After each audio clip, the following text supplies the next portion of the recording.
जय जिनेन्द्र। निज स्वरूप को परामरस जामे भर्यो अपार। वंदो परमानंदमय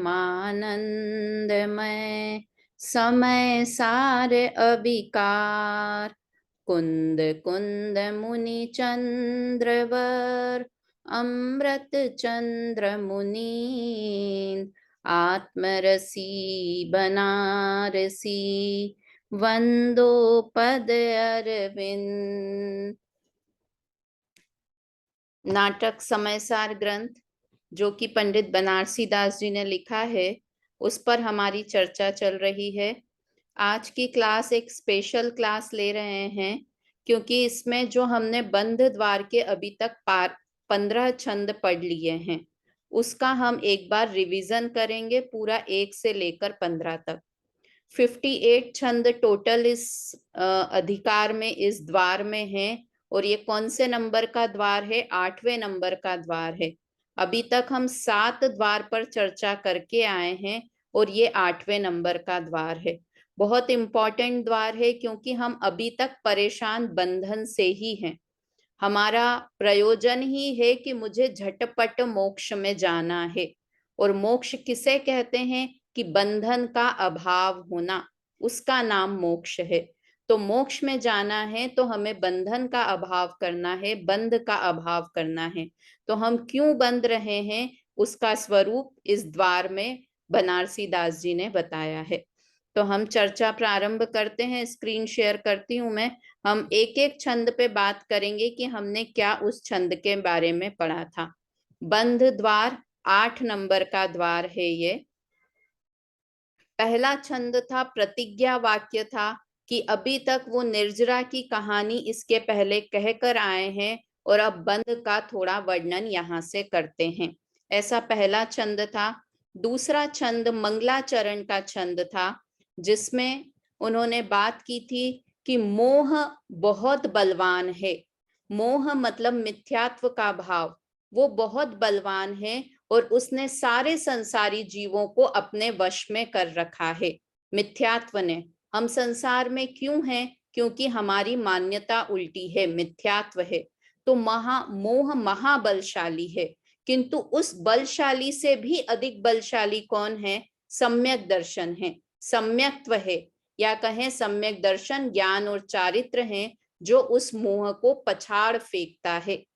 इसलिए हमें डरने की बात नहीं है कि अनादिकाल हमारा मोह के साथ चला गया है, किंतु अब हमें समझ आ गई है कि हम इस मोह को नष्ट कर सकते हैं। अर्थात अगर हम सम्यक दर्शन प्राप्त कर लेंगे तो ये महाशत्रु जो हमें अत्यंत दुखदाई है, उस शत्रु का नाश हो जाएगा। ऐसी बात करके सम्यक दर्शन ज्ञान चारित्र को बनारसी दास जी ने मंगलाचरण में नमस्कार किया।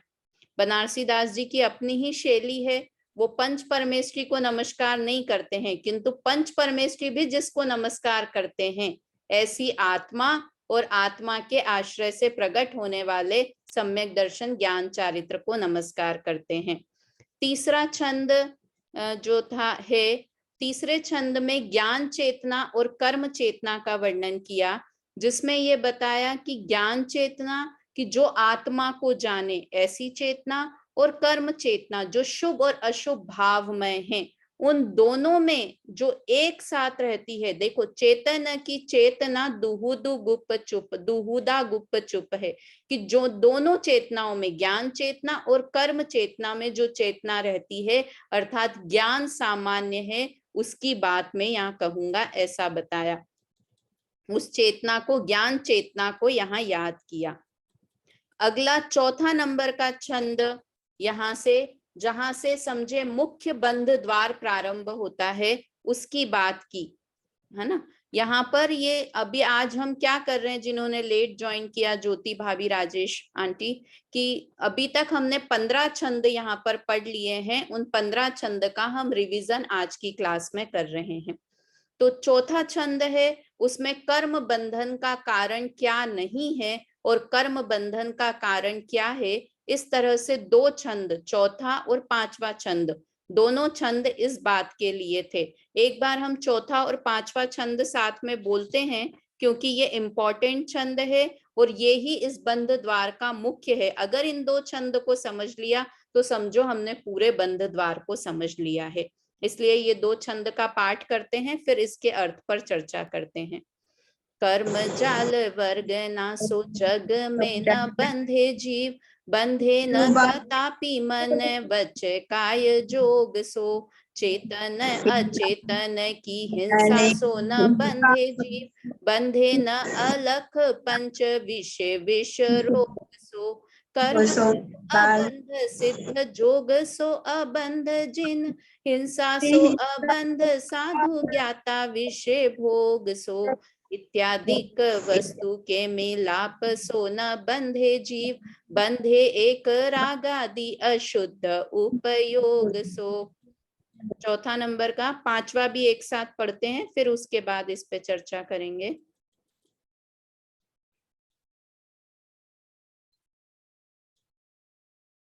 कर्म जाल वर्ग ना को वास लोका कास माही, मन वच काय को निवास गति आऊ में, चेतन अचेतन की हिंसा बसे पुगल में, विषय भोग वरते उदय के उरझाऊ में, रागादिक शुद्धता अशुद्धता है अलख की, यह उपादान है तू बंध के बढ़ाऊ में, याही ते विचक्षण अबंध कयोति हूँ काल, राग दोष मोह नाही सम्यक स्वभाव में।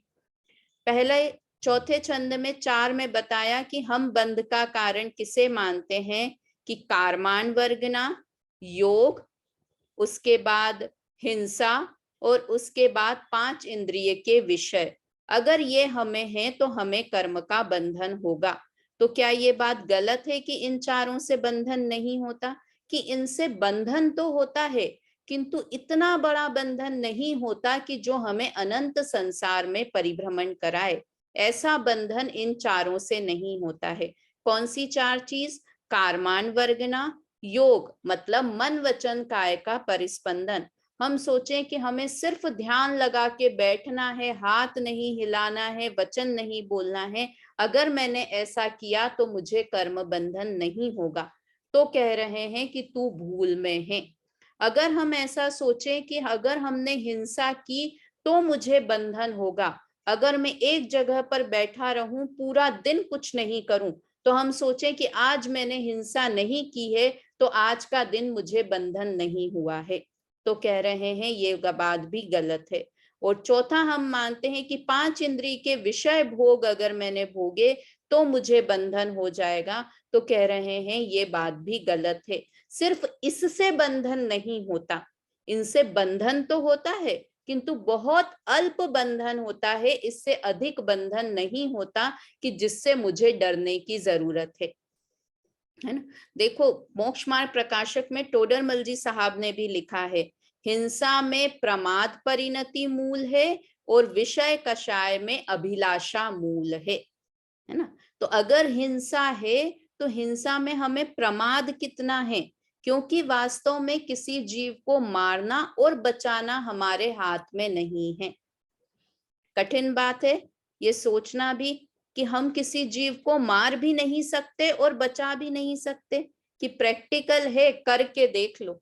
किसी जीव को मारने की कोशिश कर लो, चलो हम जैनी हैं, हम मारने की कोशिश तो बिल्कुल नहीं करेंगे, किंतु कोई तड़प के मर रहा हो उसको बचाने का कार्य तो हम कर सकते हैं कि नहीं। निज आयु से जीवित रहे यह बात जिनवर ने कही, तुम बचा कैसे सकोगे, क्योंकि अपनी आयु से कोई भी जीव मरता और जीता है।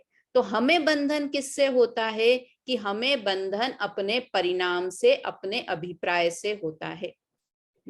तो यहाँ पर ये 4 चीजें बताई। अब ये चूंकि अध्यात्म का ग्रंथ है तो इसमें न्याय से बात की कि ये 4 बंध के कारण क्यों नहीं है। तो पहला न्याय तो दिया कि ये 4 चीजें जिन जिन को होती है उन्हें भी बंधन नहीं होता है ना। 4 चीजें कौन कौन सी, कि कारमान वर्गना के बीच में कौन रहते हैं, सिद्ध भगवान रहते हैं, किंतु उन्हें बंधन नहीं होता।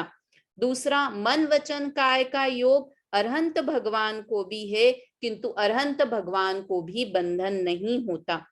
हिंसा देखते हुए भी, कोशिश करते हुए भी हिंसा मुनिराज को हो जाती है, किंतु उन्हें फिर भी बंधन नहीं होता। और चौथा, कि पांच इंद्रिय के विषय कषाय में सम्यक दृष्टि चौथे गुण स्थान वाले रहते हैं, किंतु फिर भी उन्हें बंधन नहीं होता। कौन सा बंधन नहीं होता? कि अनंतानुबंधी जो अनंत संसार का बंधन है वो नहीं होता। तो हमने तुरंत बात की कि ऐसा वो क्या करते हैं कि भोग भोगते हुए भी, हिंसा होते हुए भी उन्हें बंधन नहीं होता। तो बताया बनारसी दास जी ने कि उन्हें रागादि अशुद्ध उपयोग नहीं है। रागादि में क्या क्या लेना? मोह, राग और द्वेष, है ना। और अशुद्ध उपयोग किसे कहते हैं? कि उपयोग के हम दो भेद करें, एक शुद्ध उपयोग, एक अशुद्ध उपयोग। तो शुद्ध उपयोग हुआ कि एक आत्मा में अपने उपयोग को लगाना, वो क्या हुआ? इज इक्वल टू शुद्ध उपयोग। और अशुद्ध उपयोग क्या हुआ सुनीता आंटी? कि शुभ और अशुभ भावों में उपयोग को लगाना। शुभ भाव में भी उपयोग को लगा रहे हैं तो भी वो बंधन का कारण है। यहाँ पर चूंकि इस छंद में सारी पाप की चीजें बताई है, हिंसा बताई, अहिंसा को नहीं लिया, पांच इंद्रिय के विषय कषाय लिए, 6 आवश्यक नहीं लिया, देव पूजा गुरु उपासना, किंतु जब हम रागादि शब्द लेते हैं तो इसमें रागादि शब्द में दोनों समझ लेना कि शुभ और अशुभ भाव, या अशुद्ध उपयोग लें तो उसमें भी शुभ और अशुभ भाव। तो वास्तव में बंधन का कारण मोह भाव, राग और द्वेष, अनंतानुबंधी राग द्वेष और मोह परिणाम है। और दूसरे ही शब्दों में कहें तो अशुद्ध उपयोग, जो शुभ और अशुभ भाव रूप है, वो ही बंधन का कारण है। तो अगर अब हमें बंध नहीं करना है राजेश आंटी, तो क्या करें हम?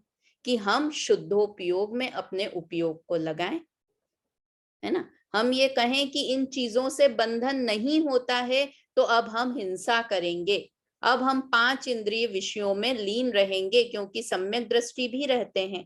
तो कह रहे हैं कि तुम गलत चीज को मत पकड़ो, सही चीज क्या ध्यान रखो कि जो बंधन का कारण बताया है वो बंधन का कारण अब हम नहीं करेंगे, है ना। हम सम्यक दर्शन, अगर उसी बात को कि अशुद्ध उपयोग नहीं करेंगे, उसका मतलब है क्या करेंगे? कि शुद्धता में अपने उपयोग को लगाएंगे, अर्थात आत्मा में अपने उपयोग को लगाएंगे। वो दशा भी बहुत आगे जाके होती है कि आत्मा में उपयोग लगे। अभी तो हाल फिलहाल में हम क्या कर सकते हैं ज्योति भाभी? क्या कर सकते हैं कि हाल फिलहाल में तो हम सम्यक दर्शन कर सकते हैं, अपनी शुद्ध आत्मा को अपना मान सकते हैं। तो वो हम करेंगे तो हमें बंधन नहीं होगा, है ना। ये चौथे नंबर का छंद था। पांचवें नंबर के छंद में दूसरा न्याय दिया। पहला न्याय तो ये दिया कि ये चीजें जिस जिसको होती है उन्हें बंधन नहीं होता। और 6 नंबर के छंद में क्या कहा? कि ये जो चारों चीजें हैं इनका संबंध पुद्गल से है। कारमान वर्गनाएं पुद्गल से बनी हुई हैं और लोकाकाश में रहती हैं, आत्मा से प्रदेश भिन्न हैं। द्रव्य कर्म के प्रदेश और आत्मा के प्रदेश भिन्न भिन्न रहते हैं, इसलिए कारमान वर्गना से मुझे बंधन नहीं होता। दूसरा बंधन कि मन वचन काय, कि मन वचन काय का संबंध भी गति और आयु कर्म से है। तो गति और आयु कर्म पुद्गल हैं, कारमान वर्गना से बंधे हैं, इसलिए मन वचन काय का संबंध भी पुद्गल से है। तीसरा, चेतन अचेतन की हिंसा, तो हम जिसे हिंसा मानते हैं 10 प्राणों का घात होना, 5 इंद्रिय, 3 बल, आयु और श्वासोच्छ्वास, ये सब भी पुद्गल से बने हैं, इसलिए ये भी पुद्गलमय हैं। और विषय कषाय, विषय कषाय में जब हम जाते हैं तो कर्म का उदय होता है। अगर पाप कर्म का उदय होगा तो हम पाप में जाएंगे, पुण्य कर्म का उदय होगा तो हम भगवान के दर्शन करने चले जाएंगे। तो इसका संबंध भी पुद्गल कर्म से है। तो ये चारों चीजों का संबंध पुद्गल कर्म से है। और पुद्गल और आत्मा दो अलग अलग द्रव्य हैं, जीव द्रव्य और पुद्गल द्रव्य दो अलग अलग हैं। तो पुद्गल द्रव्य जीव को बंध का कारण नहीं हो सकता। मम्मी समझ में आ रहा है ना? दो लॉजिक दिए। पहला लॉजिक तो दिया कि ये जिन जिन को होते हैं ऐसे चारों जीव, अरहंत, सिद्ध, साधु और चौथे गुण स्थान वाले, इनको बंधन नहीं है। और दूसरा बताया कि ये चारों चीजें पुद्गलमय है, इसलिए ये बंध का कारण नहीं है। फिर बताई कि जो रागादिक शुद्धता और अशुद्धता है, ये लाइन आई ना, रागादिक शुद्धता अशुद्धता है अलख की। अलख की मतलब आत्मा की, कि रागादि का सद्भाव होना वो आत्मा की अशुद्धता है, और रागादि का अभाव होना ये आत्मा की शुद्धता है। तो वास्तव में ये रागादि भाव हैं, ये ही बंधन के कारण हैं। ये ही उपादान हेतु बंध के बढ़ाव में, कि ये ही उपादान कारण है बंधन के होने में। ठीक है ना? पूर्णिमा आंटी आज आप लेट हो गए, थोड़ा मैसेज मैंने डाला था 7:15 से क्लास का टाइम कर दिया है ना? वाह, हाँ पहले 7:30 का था, ये शायद प्रीति को भी ख्याल में नहीं पढ़ानी होगा मैसेज। 7:15 आजकल रात जल्दी होने लगी ना, तो 7:15 का टाइम कर दिया है क्लास का। और जो आज अपन क्लास में कर रहे हैं वो 15 छंद जो हो गए हैं उनका रिवीजन कर रहे हैं अपन आज की क्लास में, क्योंकि सुबह की क्लास कई लोग अटेंड नहीं कर पाते हैं, तो इसलिए अपन इस क्लास में उसका रिवीजन कर रहे हैं। ठीक है, तो यहाँ पर अपनी 6 तक के छंद की चर्चा, 5 तक के छंद की चर्चा हो गई। छठे नंबर के छंद में क्या चर्चा थी वो देखते हैं।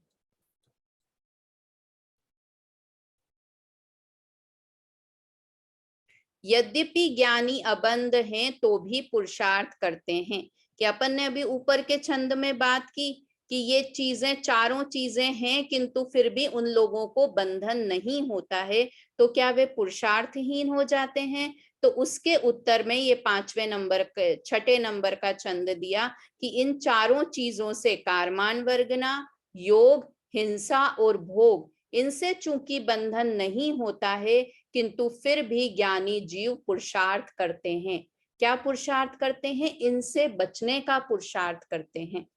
हिंसा जानबूझ के हिंसा नहीं करते हैं, जानबूझकर विषय कषाय में नहीं लगते हैं, है ना? क्योंकि ये बहुत अच्छी लाइन जो इस छंद की थी कि ज्ञान दृष्टि देत विषय भोग निसो हेत दो क्रिया एक खेत यो तो बने नाही जेन में, कि अगर आत्मा से भी प्रेम हो और विषय कषाय में भी प्रेम हो, ऐसी बात तो जैन धर्म में संभव नहीं है ना? इसलिए ज्ञानी जीव हमेशा पुरुषार्थ करते हैं, और आगे के छंद में पुरुषार्थ और प्रमाद की परिभाषाएं भी आगे के छंद में बताने वाले हैं। इसका अर्थ एक बार पढ़ लीजिए सुनीता आंटी, 6ठे नंबर के छंद का अर्थ।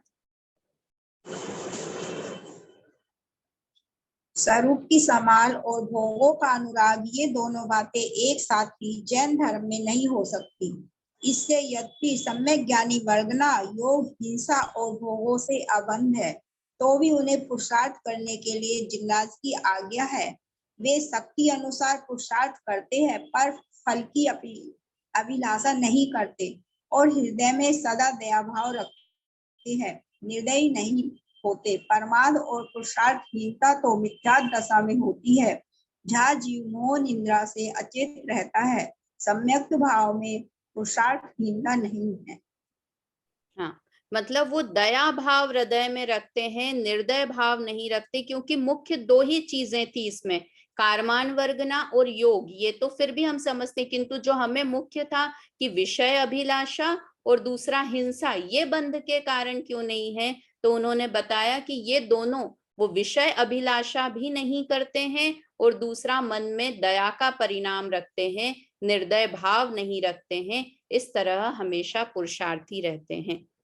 आगे 7 नंबर का छंद था। 7 और 8वें नंबर के छंद में जो बात आई थी कि हमें तो वो ये सब करते दिखाई देते हैं, आप कहते हो कि वो ये नहीं करते हैं, हिंसा नहीं करते हैं, विषय कषाय नहीं करते हैं। तो 7वें और 8वें छंद में इस शंका का समाधान किया बनारसी दास जी ने, और कहा कि उदय बलवान है, इसलिए वो हमें ये चीजें करते दिखाई देते हैं।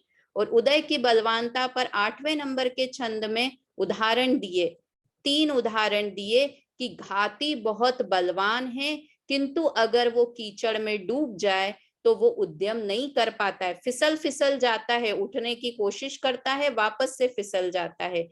मछली है, वो अगर कांटे में तड़पती रहती है, कोशिश करे तो भी नहीं निकल पाती है। और तीसरा, अगर कोई व्यक्ति बहुत ताकतवर हो किंतु बीमार हो तो वो इतना भी सक्षम नहीं रहता कि उठकर अपना कार्य कर पाए। क्यों नहीं कर पाए? क्योंकि उदय बहुत बलवान था। वैसे ही सम्यक दृष्टि और ज्ञानी जीव ये सब चीजें करते दिखाई देते हैं, किंतु उसमें उदय की तीव्रता ही मुख्य कारण है। किंतु जैसे ही उदय मंद होता है तो वो वापस आत्मा के लिए पुरुषार्थ करते हैं। और पहली बात, दूसरी बात कि जब उदय तीव्र होता है तब भी इतना तीव्र नहीं होता कि वे अपने आप को शरीर या परद्रव्य मानना शुरू कर दें, है ना। वो चारित्र संबंधी दोष तो हो सकता है, किंतु दर्शन संबंधी दोष नहीं होता। हाँ आंटी, आप कुछ कह रहे हैं? ये बोल रही मैं कि मतलब ज्ञानी जी भी सम्यक दृष्टि है, फिर भी उदय के अधीन हो जाता क्या? आपकी आवाज नहीं आ रही है मुझे। चालू तो किया मैंने, नेट चालू है। ये बोल रहे कि सम्यक दृष्टि जीव ज्ञानी है ना। हाँ, है आवाज आई? और फिर भी बहुत उदय के अधीन होकर क्रियाएं करने लगता क्या? मुझे नहीं एक्चुअली आई? आवाज, आंटी भी पढ़ रही थी तब भी मुझे आवाज नहीं आ रही थी। मैं एक बार चेक करती हूँ यहाँ। नहीं, आपकी आवाज उनकी आ रही है, आपको नहीं आ रही होगी। हम सबको तो आ रही है। अच्छा, 1 मिनट अंदर आओगे, मैं 1 मिनट करवाती हूँ तेज आवाज, आप वापस से बोलना। मेरी आवाज आ रही है आप लोगों को साफ? हाँ आ रही। आपकी बहुत आ रही धीरे है। आ रही है मुझे आवाज। मैं 1 मिनट यहीं से ही कुछ गड़बड़ है, तेज करवाती हूँ। तो ऐसे ज्ञानी जीव की यहाँ पर बात की 8वें नंबर के छंद में।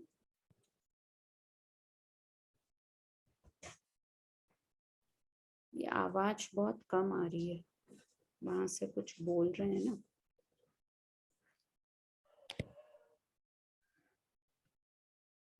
हाँ, अब बोलिए पूर्णिमा आंटी, एक बार फिर से आप प्रश्न। सम्यक दृष्टि जीव ज्ञानी है, फिर हाँ भी उदय के अधीन होकर ऐसी क्रियाएं करने लगता है जो उचित नहीं उसकी भूमिका के अनुसार। मतलब उदय बलवान हो जाता है ज्ञान की अपेक्षा। हाँ, मतलब वही कि उनका श्रद्धान डगमगाता नहीं है उस समय। चारित्र संबंधी, ये सारा दोष चारित्र संबंधी है। श्रद्धान में तो अभी भी उन्हें ये है कि मैं आत्मा ही हूं। जैसे लक्ष्मण की लाश को लेकर घूमना रामचंद्र जी का, ये क्रिया तो कोई जनरल आदमी भी नहीं करे। और हमें लगता है कि रामचंद्र जी सम्यक दृष्टि, सम्यक ज्ञानी पुरुष ऐसा कर रहे हैं। तो वहां बताया कि उदय की बलवानता, नारायण और बलदेव में ऐसा ही प्रेम होता है, तो वहां तीव्र कर्म का तीव्र उदय है, इसलिए इस तरह। किंतु फिर भी अन्याय, अभक्ष, अनीति, इस तरह की क्रियाएं उनके जीवन में नहीं होती है। उदय की क्रिया चारित्र में ही देखी जाएगी, श्रद्धा में नहीं देखी जाएगी, इसका ये अर्थ हुआ ना? हाँ, श्रद्धा तो पूरी की पूरी एक साथ निर्मल होती है। श्रद्धा में ऐसा डुलमुलपना नहीं होता है कि मैं आत्मा भी हूं और पर भी हूं। या देखो, जैसे उस दिन आपने प्रीति का प्रश्न आया था, इसमें आगे आएगा कि हमने इसमें आगे ही एक लाइन आएगी कि सम्यक ज्ञान का उदय होता है तब भोगों में रुचि नहीं रहती है ना। तो अब जिस समय सम्यक ज्ञान का उदय नहीं है, उस समय ज्ञानी को भोगों में रुचि होती है। कि सम्यक दर्शन और सम्यक ज्ञान तो हमेशा धारा प्रवाह रहते हैं, है ना। वहां जो कहने का अभिप्राय है वो ये है कि मिथ्या दृष्टि जीव है, उसे विषय कषाय का राग रहेगा। सम्यक ज्ञानी, सम्यक दृष्टि ऐसे नहीं होते कि चलो अभी तो वो आत्मा का ध्यान कर रहे हैं या आत्मा के बारे में विचार कर रहे हैं, तब तो उन्हें भोगों से रुचि नहीं है।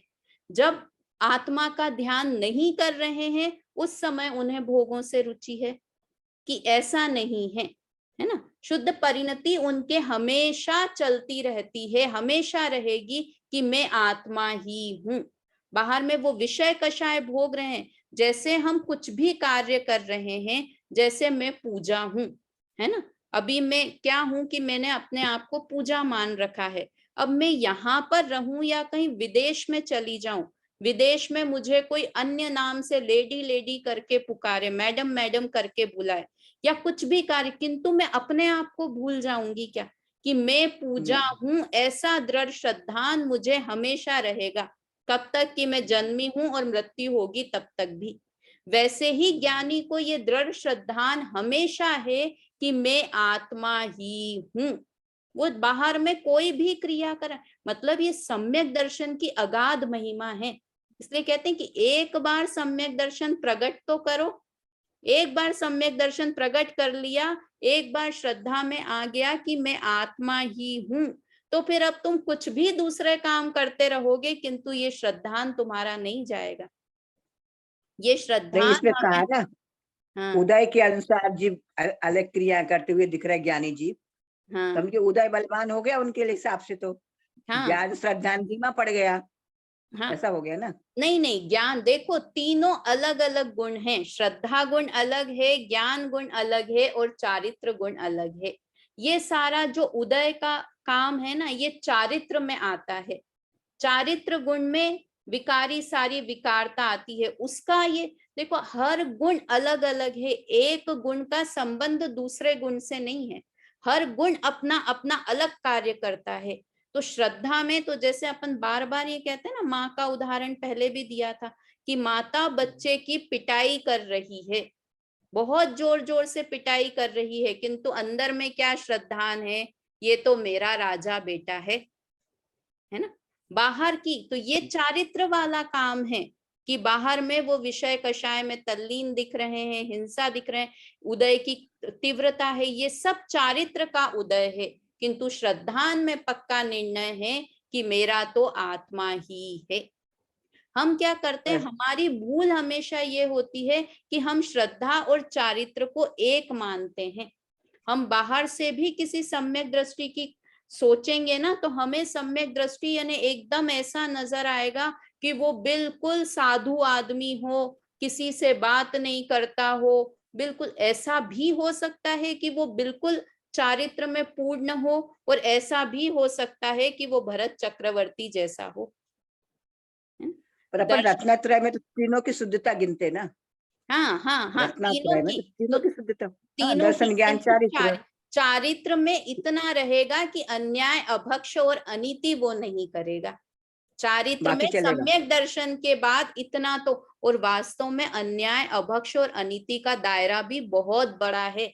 हमको लगता है इतना छोटा सा शब्द अन्याय, इतना छोटा सा शब्द अभक्ष, किंतु ये इसको अगर डीप में पढ़ेंगे कभी अपन, तो इसमें बहुत सारी चीजें आ जाती है कि हम अभी सब, हमको लगता है कि हम अभक्ष नहीं खाते हैं, खा रहे हैं, अन्याय नहीं करते हैं। जितने मिथ्या दृष्टि हैं वो ये तीनों चीजें करते ही करते हैं, है ना।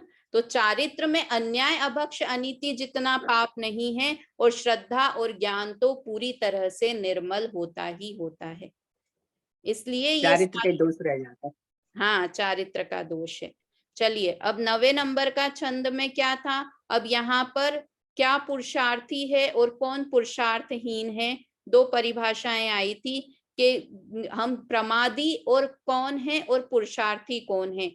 कि जो मोह नींद में सो रहे हैं वो प्रमादी है ना। प्रमाद का मतलब ही सोना होता है, तो यहाँ कौन सा वाला सोना लेना है कि जो मोह नींद में सो रहे हैं वो प्रमादी और निरुद्यमी हैं। और जो सम्यक दृष्टि हैं, जिन्होंने अपने नेत्र खोल लिए हैं, कौन से नेत्र, ये वाले नेत्र की बात नहीं है, अपने ज्ञान नेत्र, मतलब जिन्होंने सम्यक ज्ञान कर लिया है, वे उद्यमी हैं।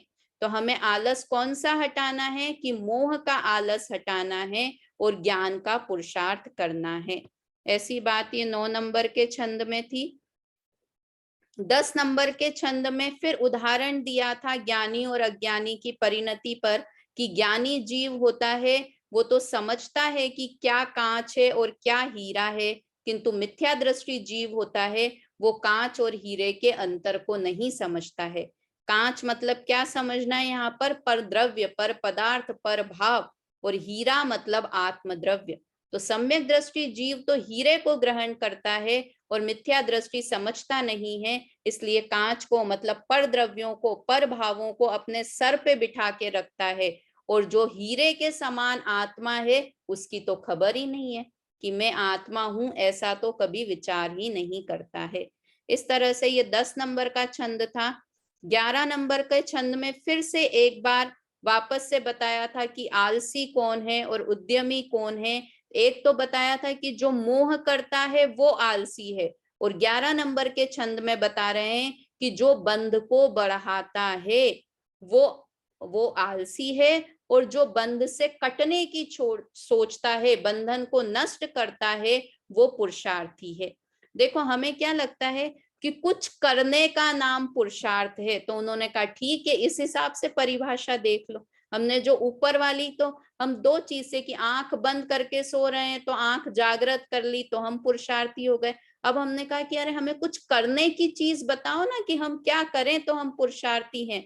तो बनारसी दास जी ने तुरंत 11वें नंबर का छंद लिख दिया। क्या लिखा? अगर तुम बंध बढ़ाने का काम कर रहे हो तो तुम आलसी हो, और अगर तुम मुक्ति की तरफ आगे बढ़ रहे हो तो तुम पुरुषार्थी हो। कुछ करना है ना तो मुक्ति का पुरुषार्थ करो, बंध का पुरुषार्थ छोड़ो। और किससे बंध है? कि शुभ और अशुभ दोनों ही भावों से बंध है। ठीक है, 11 नंबर का छंद हुआ। 12 नंबर का छंद, जब तक ज्ञान है तब तक वैराग्य है। इस छंद को भी पढ़ते हैं और इसका अर्थ भी एक बार पढ़ते हैं, क्योंकि ये अच्छा छंद था, किंतु अपना समय हो जाएगा। डायरेक्ट इसका अर्थ पढ़िए। कौन पढ़ेगा? ममता आंटी पढ़िए इसका अर्थ।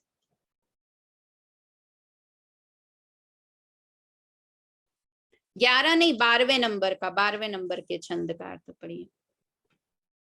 हाँ, जब तक जीव का विचार शुद्ध वस्तु में रमता है तब तक वह भोगों से सर्वथा विरक्त रहता है, और जब भोगों में लीन होता है तब ज्ञान का उदय नहीं रहता, क्योंकि भोगों की इच्छा अज्ञान का रूप है। इससे स्पष्ट है कि जो जीव भोगों में मग्न होता है वह मिथ्यात्वी है, और जो भोगों से विरक्त है वह सम्यक दृष्टि है। ऐसा जानकर भोगों से विरक्त होकर मोक्ष का साधन करो। यदि मन पवित्र है तो कठौती के जल में नहाना ही गंगा स्नान के समान है, और यदि मन मिथ्यात्व, विषय, कषाय आदि से मलिन है तो गंगा आदि करोड़ों तीर्थों के स्नान से भी आत्मा में पवित्रता नहीं आती। हाँ, देखो इसमें जो एक लाइन उस दिन प्रीति भी पूछ रही थी, उस दिन भी रह गया था यही वाली, कि जब तक ज्ञान का उदय नहीं रहता तब भोगों की इच्छा रहती है। ये वाले है ना लाइन, भोगों से, जब भोगों में लीन होता है, जब भोगों में लीन होता है तब ज्ञान का उदय नहीं रहता। इसका क्या मतलब है? ज्ञान का उदय नहीं रहता मतलब सम्यक ज्ञान नहीं रहता। तो ऐसा नहीं है कि बार बार सम्यक ज्ञान आया, सम्यक ज्ञान चला गया, सम्यक ज्ञान, किंतु एक बार सम्यक ज्ञान हुआ तो भोगों से रुचि हट जाती है। जो पहले के छंद में भी आया कि आत्मा की रुचि हुई तो भोगों की रुचि अपने आप नष्ट हो जाती है।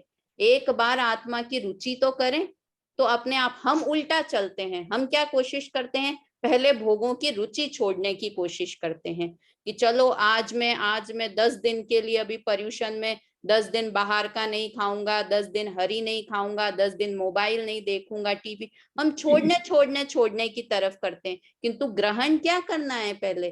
कि मैं आत्मा हूं, उससे उत्कृष्ट बच्चे से भी कोई चीज छुटानी हो ना, तो पहले क्या करते हैं? उससे अच्छी चीज उसे देते हैं, तब वो बुरी चीज को छोड़ देगा। वो चाकू से खेल रहा हो, आप चाकू खिंचाने की कोशिश करो, देगा ही नहीं, किंतु उससे अच्छा खिलौना उसको दे दो तो तुरंत चाकू छोड़ देगा।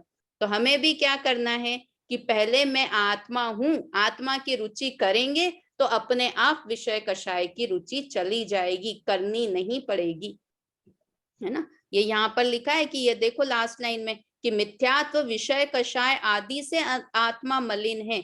तो बाहर में कितने भी हम करोड़ों व्रत तप कर लें उससे कुछ नहीं है। जब तक अंदर में मिथ्यात्व है तब तक बाहर की क्रिया कुछ कार्यकारी नहीं है। वो सब क्रियाएं अनंत संसार का कारण, बंध का कारण ही है। इस तरह से ये वाली बात की 12 नंबर के छंद में। 13 नंबर, 13, 14 और 15 नंबर 3 छंदों में पुरुषार्थ की बात की। क्योंकि हम बार बार पुरुषार्थ की बात कर रहे थे, तो 4 तरह के पुरुषार्थ, धर्म, अर्थ, काम और मोक्ष, ये 4 तरह के पुरुषार्थ होते हैं। तो हम बाहर में क्या समझते हैं कि अपने स्त्री धर्म का पालन करना वो धर्म है, बहुत पैसा कमाना वो अर्थ पुरुषार्थ है, काम वासना, काम करना, काम क्रीड़ा करना वो काम पुरुषार्थ है, और मोक्ष किसे मानते हैं कि स्वर्ग की प्राप्ति हो जाना, ये मोक्ष पुरुषार्थ है। तो अज्ञानी इन्हें पुरुषार्थ मानते हैं, और ज्ञानी किसे पुरुषार्थ मानते हैं कि धर्म पुरुषार्थ किसे मानते हैं कि वस्तु के स्वभाव को सही सही ग्रहण करते हैं, तो वे धर्म पुरुषार्थ वही है। अर्थ पुरुषार्थ क्या है? अर्थ यानी पदार्थ, पदार्थ यानी द्रव्य, द्रव्य मतलब 6 द्रव्य के 6 द्रव्यों को सही सही अवलोकन करते हैं, तो वो अर्थ पुरुषार्थ करते हैं। काम पुरुषार्थ की आत्मा को निष्प्रही ग्रहण करते हैं, तो उन्हें काम पुरुषार्थ है, और बंधन से रहित होने की कोशिश करते हैं, इसलिए वे मोक्ष पुरुषार्थ को साधते हैं, है ना। मतलब ये चारों पुरुषार्थ किसमें हैं? आत्मा में ही हैं। तो हमें पुरुषार्थ कहाँ करना है? पर द्रव्य में पुरुषार्थ नहीं करना है, आत्मा में ही पुरुषार्थ करना है। इस तरह से ये हमारे 15 तक के छंद हुए। अब एक तो जिन लोगों ने लेट ज्वाइन किया कि अगली बार से क्लास का टाइम 7:15 का रखेंगे, 7:15 का रखेंगे, क्योंकि अब स्मारक में प्रवचन का टाइम भी जल्दी का हो जाता है ना, तो यहाँ से फ्री हो जाएं तो फिर स्मारक में प्रवचन अटेंड कर सकते हैं। और दूसरी बात कि ये जो अपन सैटरडे की क्लास रखेंगे वो ऐसी रखेंगे कि जो ये 5 दिन हम पढ़ेंगे, उसी का रिवीजन हम 6ठे दिन करेंगे। वास्तव में ये बहुत समझने जैसी चीज है, इसलिए इसमें ऐसा तो नहीं है कि रिपीटेशन हो रहा है, रिपीट हो तो अच्छी बात ही है। इसलिए सैटरडे को, क्योंकि सब लोग, मैंने अभी सुबह की क्लास चालू की है, तो वो सब लोगों को टाइम सूट नहीं हो रहा है। मेरे को फोन भी आए थे 1-2 के, पर मुझे वो टाइम सूट हो रहा है इसलिए। और बाकी टाइम शाम का खाली नहीं है, क्लासेस होती हैं दूसरी भी सबकी, तो इसलिए अपन सुबह को कंटिन्यू करेंगे, और आप लोग बाद में यूट्यूब पे सुन लिया करें जिसका छूट जाता है। अभी अपन ने ग्रंथ शुरू किया है, तो मेरी इच्छा है कि ये साल खत्म होते तक अपना ये ग्रंथ पूर्ण हो जाए, है ना, क्योंकि आयु का कोई ठिकाना नहीं है, और शुभ कार्य में तो अच्छा, जल्दी कार्यों में तो शीघ्रता करनी चाहिए, शुभ कार्यों में तो। इसलिए अपन इस ग्रंथ को पूर्ण करने की कोशिश करेंगे, तो क्लास जितनी लग पाए उतनी लगेगी। और 7वें दिन ही अपन प्रश्न का भी रखेंगे, किसी को कुछ प्रश्न हो 5 दिन भी कोशिश करेंगे कि लास्ट के 5 मिनट कुछ प्रश्न हो, तो अपने अंदर के प्रश्न जो हमें लगता है ऐसा कैसे हो सकता है, ज्ञानी को बंद नहीं हो, अज्ञानी को हो, ऐसा कैसे हो सकता है, तो वो सारे प्रश्न के समाधान भी अपन इस क्लास में करेंगे। अभी समय हो गया है, आज तो थोड़ा ज्यादा था विषय, किंतु अगली क्लास से, और फिर आप नहीं तो मंडे की क्लास में भी कुछ प्रश्न हो तो पूछ सकते हैं। अभी जिनवाणी स्तुति करते हैं, समय बीच में ही बंद हो जाएगी क्लास। निज निधि निज में बताई, यह अनंत उपकार है, इसके लिए जिन वाणी माँ को वंदना शत बार है, वंदना शत बार है। जय जिनेन्द्र। जय जिनेन्द्र।